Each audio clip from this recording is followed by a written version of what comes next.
저희가 복합 찬양대가 찬양을 해야 하는데 2m 거리감교 아직 이런 문제 때문에 찬양하지 못하고 부활절을 기점으로 해서 다양한 분들이 준비해서 하나님을 찬양할 수 있도록 그렇게 했습니다.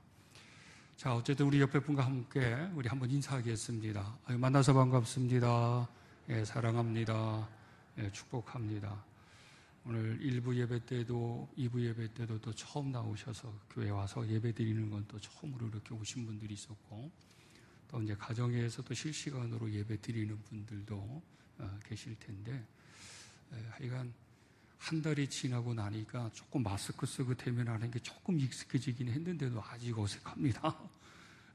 제가 가운을 입지 않는 이유도 가운 입고 마스크 쓰는 폼을 생각하니까 좀 이상하기도 하고요. 하나님 앞에 보일 때도 좀 민망스럽기도 하고, 그래서 그냥 이렇게 양복 입고 마스크 쓰고 그냥 설교를 하게 됩니다.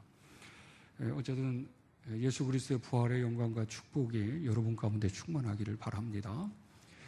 여러분, 우리가 아시다시피 성경의 창조 이야기 가운데 하나님의 창조 이야기가 있습니다. 매우 좀 흥미진진한, 우리가 그냥 흔히 쭉 읽으면 별론데 가만히 생각을 하면서 창세기 1장부터 시작해서 이렇게 한번 쭉 깊이 이렇게 묵상하며 읽어보면 참 흥미진진한 그런 창조 이야기들 부분들이 있습니다. 하나님이 인류의 시작하기 전의 상황과 그리고 창조하실 때 얼마나 세밀하게 또 과학적으로 이렇게 만드시면서 세상의 모든 것들을 질서와 하나님의 축복과 하나님의 통치 가운데 견제하면서 운행하고 계시는지에 대한 것을 알 수 있습니다. 하늘과 땅, 하늘 땅에 있는 모든 생명체들, 이런 것들도 우리가 좀 신비스러울 수 있지만, 그 중에 이 창조 이야기 가운데 여러분, 인간의 창조는 창세기 1장, 2장에 창조의 이야기가 두 군데 나옵니다. 근데 조금 이 감각적이면서도 뭔가 좀 그럴듯하게 흥미를 유발시키는 것이, 하나님이 2장에 흙으로 사람을 빚고 거기 코에 생기를 불어넣으셔서 생명이 되겠다고 하는 겁니다. 흙으로 만들었다, 생기를 불어넣었다, 생명이 됐다. 생명은 생명체가 됐다는 거예요. 여기는 인간도 그렇고 동물도 마찬가지입니다. 그런데 여기에 이 생기를 불어넣었다, 그 다음에 우리가 흙으로 하나님께서 재료로 삼으셨다. 사실 이 흙이라고 하는 것은 아파루라고 해서 티끌, 먼지, 별로 그렇게 하찮은 것인데, 이 하찮은 것을 통해서 하나님의 손에 들려져 하나님께서 하나님의 형상으로 사람을 만드셨다는 겁니다. 아담을 만든 게 아니라 아담에 원래 있듯이 그냥 사람이에요. 모든 인류에 이 존재하는 사람을 만드셨다는 겁니다. 여기에 이 생기를 불어넣었을 때 이 생기는 루아후라고 해서 각 사건들마다 그 단어가 쓰여질 때 이렇게 다르게 쓰여지지만 통합적인 의미에서 이 루아후는 이 성령을 얘기하기도 하고요, 기운이나 이 활력, 생기, 또 어떤 경우는 호흡, 영, 이런 개념으로 종합해서 이걸 이렇게 씁니다. 그런데 어쨌든 하나님의 영으로 우리를 생명체, 생명 있는 존재로 하나님께서 하나님의 형상으로 지으셨다고 하는 것입니다. 사실은 하나님의 그 영으로 지음받은 우리가 만약에 그 영이 죽으면 그 죽음이 하나님과의 관계가 단절되어지고, 그리고 그 죽음이 우리가 하나님 안에서 가질 수 있는 소망, 또 하나님의 나라 안에서 우리가 품을 수 있는 자유와 평화, 이런 것들이 상실된다는 거예요. 이 하나님의 영이 없는 사람들은 죽음에 대한 두려움이 있어요. 하나님의 영이 없는 사람들은 천국에 대한 소망도 없어요. 하나님의 영이 없는 사람은 하나님의 사랑과 존경과 하나님의 관계 속에서 갖는 행복과 기쁨도 없어요. 그러나 예수 그리스도의 영을 통해서 그 하나님의 영이 있는 사람들은 하나님에 대한 사랑이 있잖아요. 하나님의 안에서 가질 수 있는 소망도 있잖아요. 하나님께 주시는 영적인 능력이 있잖아요. 힘이 있어요. 여기에는 여러분 알다시피 생기, 기운, 이 활력이라고 하는 의미적 개념에서는 하나님께서 당신의 자녀들, 하나님의 형상으로 지음받은 사람들에게 주시는 영적인 힘입니다. 어떤 사람을 기라고 하는 것으로도 이렇게 설명을 했는데 맞아요. 그 기라고 하는 것이 사람이 육신의 에너지로 인해서 갖는 것과 다른 것이에요. 다른 것. 그래서 우리가 기도할 때 때로는 우리의 어떤 연약함 속에서 육신의 질병이 치유도 받고 영적인 무엇인가가 나를 붙잡아줘서 힘을 갖게 하는 것도 바로 이런 차원이 되는 것입니다.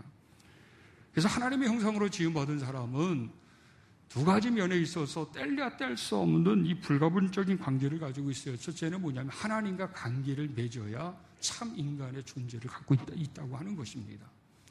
예수 믿는 사람이 하나님을 믿지 않으면 말이죠. 세상적인 것 속에서 육신의 사망 가운데 이르는 그런 삶을 살아온 사람들에게는 뭔가 내가 하나님과 관계에서 갖는 고통, 공허감 이런 것들이 없어요. 여러분 코로나로 인해서 여러분은 그런 느낌 받으셨잖아요. 왠지 모르게 이렇게 성전에서 예배드리고 교제하다가 이게 딱 끊어지니까 갑자기 이 공허감이 찾아오고 이게 뭔가 이게 답답함도 찾아오고요. 그러면서 내 존재의 의미를 모르겠는 거예요. 내가 왜 살아야 하는지 의미를 모르겠는 거예요. 여러분도 그렇지만 목사인 저는 얼마나 이게 뼈저린지 몰라요.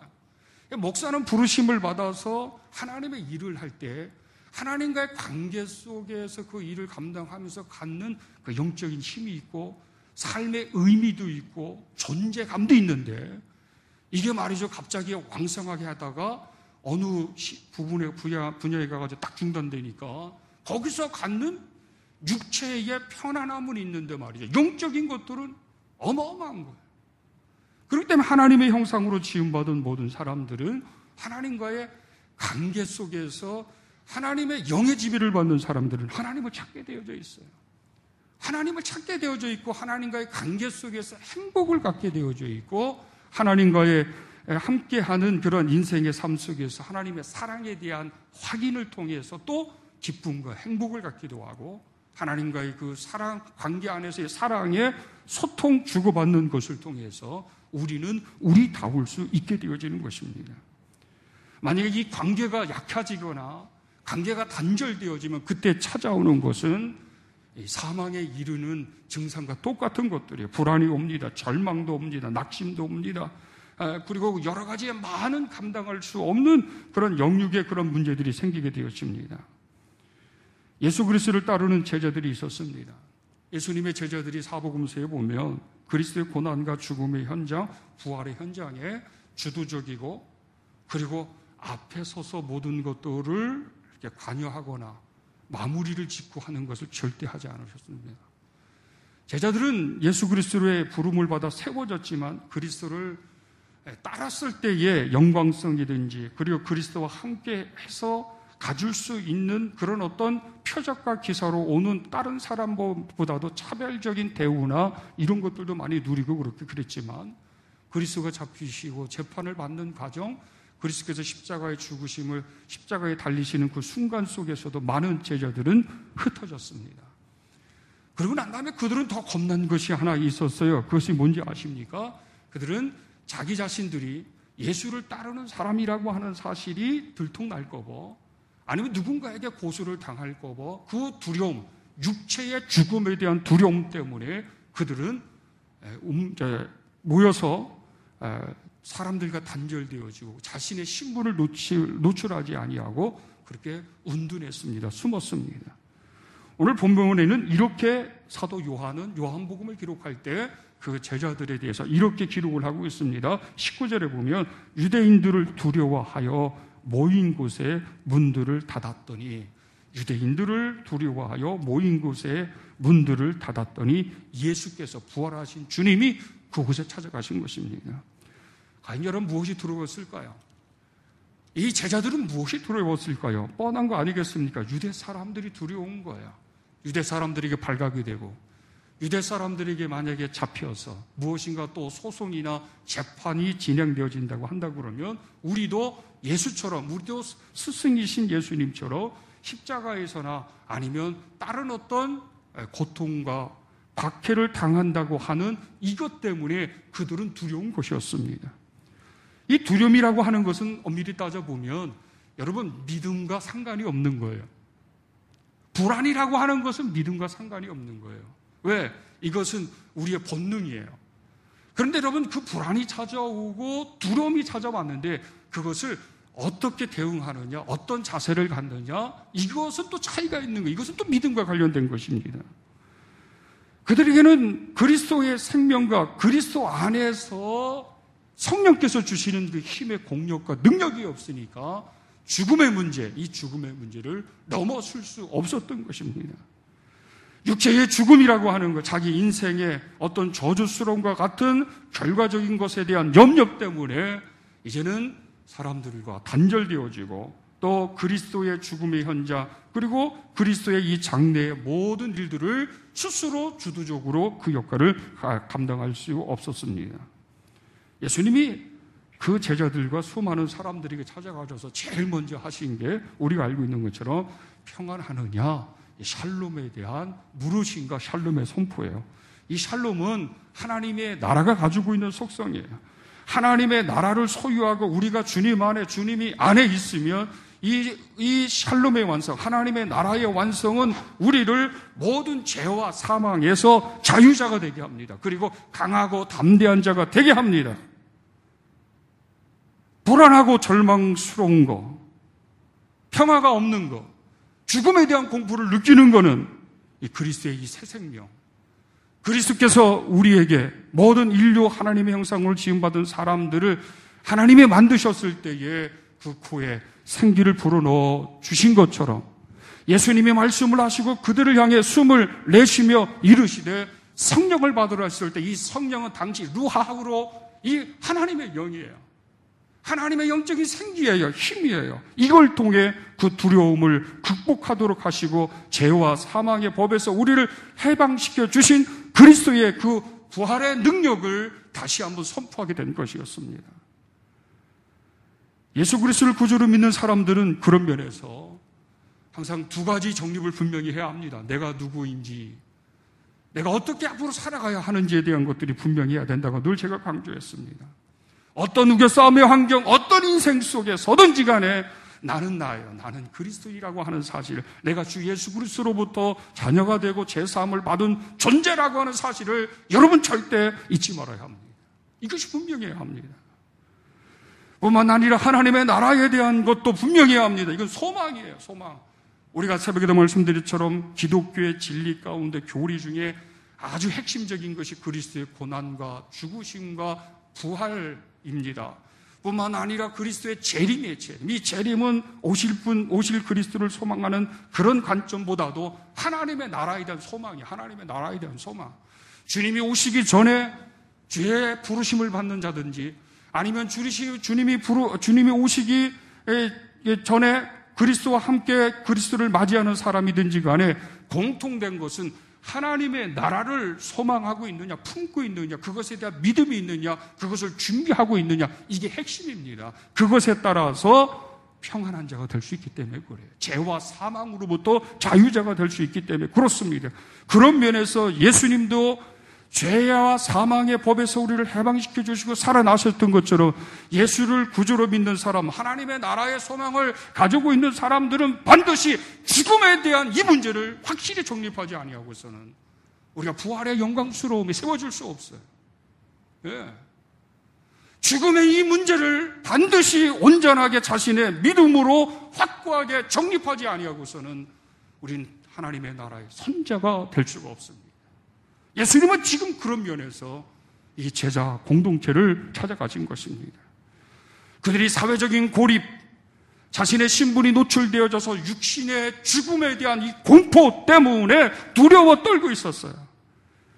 문들을 닫아놓고 하나하나 사람을 확인하면서 자기네들의 거점의 그런 장소가 노출되지 않도록 그렇게 철저하게 은폐된 삶을 살았어요. 그곳에 부활하신 주님이 가신 거예요. 그러면서 하신 말씀은 뭐예요? 평안하느냐라고 하는 말씀을 통해서 그들에게 새로운 영적인 생명의 기운, 그리스도의 숨결을 불어넣어 주신 것이었습니다. 저는 늘 이 말씀을 묵상할 때마다 여러분 두 가지가 늘 제 가슴에 기억나면서요, 그렇게 심장이 뛰는 듯한 경험이 있습니다. 언제가도 말씀드렸지만 저희 아버님이 심근경색이셨습니다. 갑자기 마당에서 그때 당시에 분노하지 않으셔도 되는데 갑자기 막 흥분하시고 분노하시더니 푹 쓰러지셨어요. 눈으로 보니까 갑자기 머릿속부터 이 검게 피부가 이렇게 쏙 변해서 밑으로 내려가는 것이 눈으로 보이시는 거예요. 얼마나 당하게 되는지요. 옆에 있는 동네 사람들, 어르신들이 와서 안방으로 모셔가지고 인공호흡을 제가 하려고 그러는데 어르신 한 분이 하기는 합니다. 예, 운명한 것 같다 그러는 거예요. 근데 저는 정신이 없고 손발이 떨리면서 막 제 혼자 스스로 인공호흡을 했는데 119는 문 앞에까지 왔는데 이 겁나니까 들어오지를 않아요. 이상한 119 대원들이에요. 거의 죽었다는 얘기가 들리니까요, 문에서 머뭇거리더니 들어오지 않는 거예요. 인공호흡과 이 심폐소생술을 하는데요, 얼마나 배운 적도 없습니다. 그런데 이 심장을 뛰게 하려고 아버님 위에 올라타서 그 가슴에 손을 대고 막 심장을 뛰면서요, 정신없이 1분인가 몇 분인가 계속 하면서 119를 기다렸는데, 그때 제가 심폐소생술을 하면서 제 생각에는 어떤 생각이 있는지 아셨습니까? 주여, 지금 이 자리에서 떠나가는 영이 다시금 들어와서 우리 아버님 시간 좀 줬으면 좋겠습니다. 이 바람뿐이었어요. 정말 내가 믿음 있는 자고 그리스도께서 긍휼히 여겨주셔가지고서 이 순간 이 떠나가는 영을 다시금 집어넣어서 조금 시간만 줘서 살아나게 할 수 있다고 한다면, 예, 얼마나 좋을까, 이 생각뿐이었어요. 한참을 하고 나니까 아버님이 크게 숨을 푹 내쉬시더라고요. 사망하신 거예요. 그런데도 끊이지 않으셨어요. 끝까지 심폐소생술을 하며 119를 통해서 건국대 병원까지도 계속 제가 심폐소생술을 하면서 갔는데 벌써 돌아가신 지 오래시죠. 숨을 크게 내쉬셨어요. 제가 이 내심과 들으심, 이 들어마심, 이 들심이 이게 어떤 차원인지를 그때 한번 생각하게 되어졌습니다.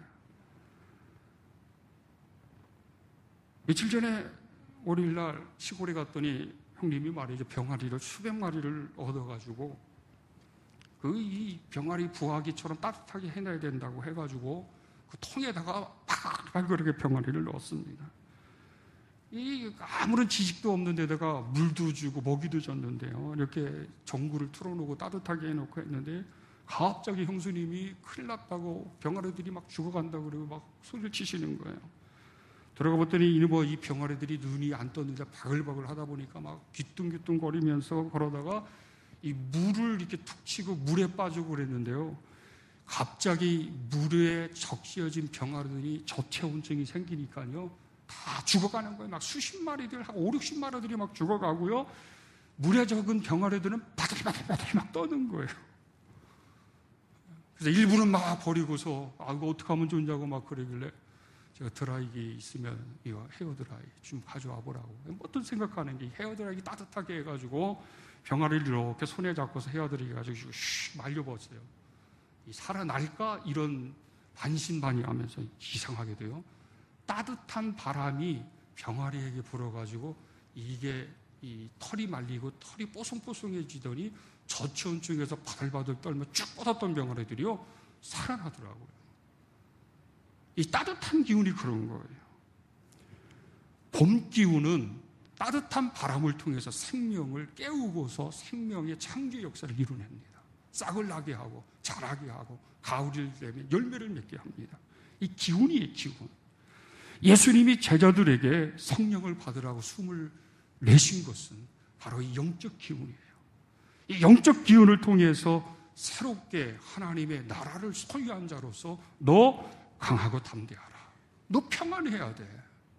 잠자는 존재가 아니에요. 사망으로 끝으로 무로 돌아가는 존재가 아니고 다시금 무엇인가로 윤회되어 태어나는 존재가 아니라는 거예요. 우리의 본향은 하나님의 나라이기 때문에 우리가 이 사망과 죄와 사망의 법에서 우리를 해방시켜 주셨기 때문에 그리스도께서는 이 모든 것으로부터 우리가 자유자가 되고 평안함 가운데 든든히 세워주기를 위해서 성령을 불어 넣어 주신 것이었습니다. 예수 믿는 모든 우리들은 성령을 통해서 새로운 생명의 역사가 다시금 일어서야 할 것입니다. 다시금 일어나야 할 것입니다. 그 성령의 역사는 생명을 불어넣어 넣는 것뿐만 아니라 우리를 평안하게 하는 것뿐만 아니라 능력 있는 자로 우리를 세워주십니다. 그 능력이 뭐예요? 힘이잖아요. 힘. 영적인 힘으로 살아가도록 하고 영적인 힘으로 문제를 싸워서 해결하도록 하고 영적인 그 힘으로 하나님의 일들을 감당하게 하고 영적인 힘으로 자녀된 삶을 살게 하는 것 아니겠습니까? 여러분, 우리가 이번 부활절을 통해서 다시 한번 이 성령을 통해 그 영적인 그 힘이 우리 교회와 여러분 가운데 다시 일어서기를 바랍니다. 영적인 힘은 강하고 담대한 자를 만드는 것뿐만 아니라 하나님의 일을 감당하실 수 있도록 그렇게 하고 있습니다. 모든 마태와 마가, 누가, 요한복음 성경을 보면 예수님이 부활하시고 승천하시는 그 후반부의 결론 부분에 어떤 이야기들이 기록되어져 있습니다. 누가는 엠마오로 가는 제자들의 이야기가 있어요. 이 사도 요한은 요한복음과 요한계시록을 기록하면서 요한복음 같은 경우에는 베드로 이야기가 이렇게 삽입되고서 이렇게 끝을 맺습니다. 그런데 이 모든 이야기의 포인트를 보면 말이죠. 회복, 치유이면서 결과적으로는 오늘 예수께서 제자들에게 하신 말씀처럼 사명에 대한 파송으로 끝납니다. 너 이러고 있으면 안 돼. 정신 차려야 돼. 네. 네가 누구인데 내가 너를 부른, 지명에서 부른 제자의 신분을 회복하고 그 자리에서 주신 사명을 감당하는 자로 당당하게 나가기를 원하는 파송으로 모든 것이 마태, 마가, 누가, 요한복음이 다 결론을 그렇게 맺습니다.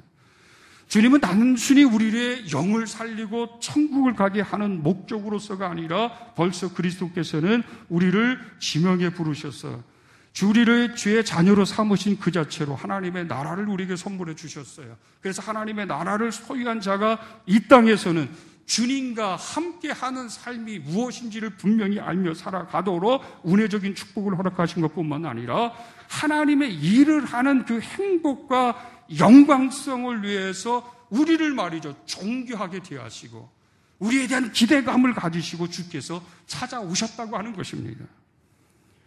예수님은 제자들을 찾아가셔서 옳고 그름을 논하지 않으셨어요.